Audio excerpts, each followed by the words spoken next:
Hello students, welcome back to my channel. So आज हम अपना चैप्टर नंबर 1 स्टार्ट कर रहे हैं, पावर शेयरिंग, सिविक्स का, क्लास 10th का।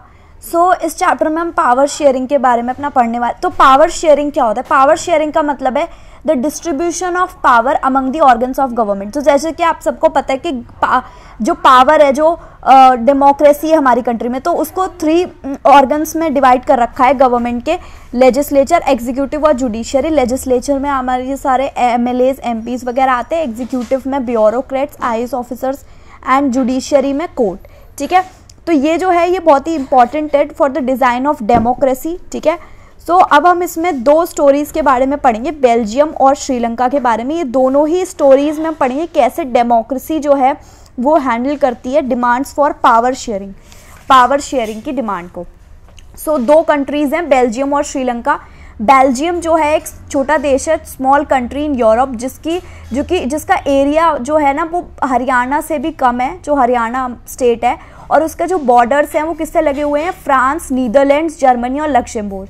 इसकी जो पॉपुलेशन है वो 1 करोड़ है, मतलब जो हरियाणा की पॉपुलेशन है उसकी भी हाफ है। सो यहाँ का जो एथनिक कॉम्पोजिशन, एथनिक मतलब जो यहाँ का उनका पर्टिकुलर कल्चर, शेयर्ड कल्चर जो उनका है, वो इस कंट्री, स्मॉल कंट्री का बहुत ही कॉम्प्लेक्स है। ठीक है, तो कंट्री की जो टोटल पॉपुलेशन है 59% जो है वो लोग फ्लेमिश रीजन में रहते हैं, पर वो लोग डच लैंग्वेज बोलते हैं, और जो 40% पीपल है वो वेलोनिया रीजन में रहते हैं, फ्रेंच बोलते हैं, जो रिमेनिंग 1% है वो बेल्जियंस थे जो कि जर्मन बोलते। तो in the capital city, Brussels capital city थी जहाँ पे 80% लोग फ्रेंच बोलते थे, 20% डच, और माइनॉरिटी में फ्रेंच स्पीकिंग कम्युनिटी थी, मतलब फ्रेंच बोलने वाले माइनॉरिटी में थे, पर वो रिच थे, पावरफुल थे।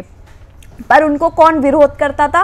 Resented by Dutch speaking community, जो डच बोलते थे। ठीक है, उनको बेनिफिट मिले हुए थे, इकोनॉमिक डेवलपमेंट और बाद में एजुकेशन का भी मिल गया। तो इसकी वजह से डच स्पीकिंग जो डच बोलते थे और जो फ्रेंच बोलते थे उनके बीच में कॉन्फ्लिक्ट हो गई ड्यूरिंग द 1950s और 1960s में। ठीक है, सो दोनों कम्युनिटीज़ के बीच में जो कॉन्फ्लिक्ट थी वो बहुत ज़्यादा ब्रुसेल्स में थी, जो कैपिटल रीजन था।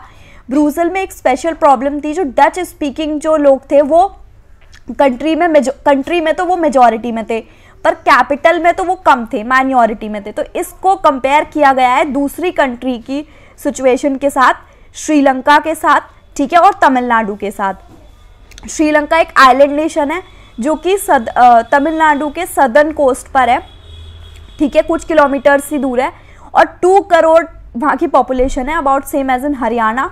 सो और नेशंस की तरह साउथ एशिया में भी श्रीलंका की जो है बहुत डाइवर्सिटी वहाँ पे है पॉपुलेशन की। एंड मेजर जो वहाँ के सोशल ग्रुप से वो थे सिन्हाला स्पीकर्स, मतलब जो सिन्हाला वहाँ की लैंग्वेज थी, सिन्हालीज, वो बोलते थे 74%, एंड तमिल बोलने वाले 18% थे।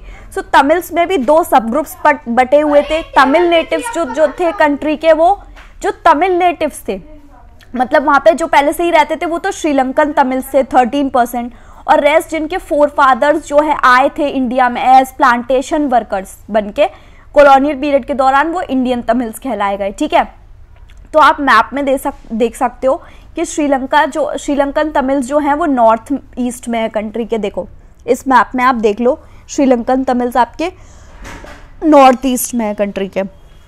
ये येलो का जो आपका पार्ट है वो, हाँ, रेड वाला जो आपका पार्ट है वो श्रीलंकन तमिल्स वाला है। ठीक है, उसके बाद क्या कहते हैं, तमिल्स जो थे वो श्रीलंकन तमिल्स नॉर्थ ईस्ट में थे, एंड सिन्हाला स्पीकिंग जो लोग थे वो बुद्धिस्ट थे, और बहुत से तमिल्स और हिंदूज मुस्लिम्स थे, जो कि 7% क्रिश्चियंस भी थे, एंड जो दोनों ही तमिल और सिन्हाला थे। ठीक है, और ये बेल्जियम में आप देख सकते हो कैसे कैसे मैप में आपको शो किया है।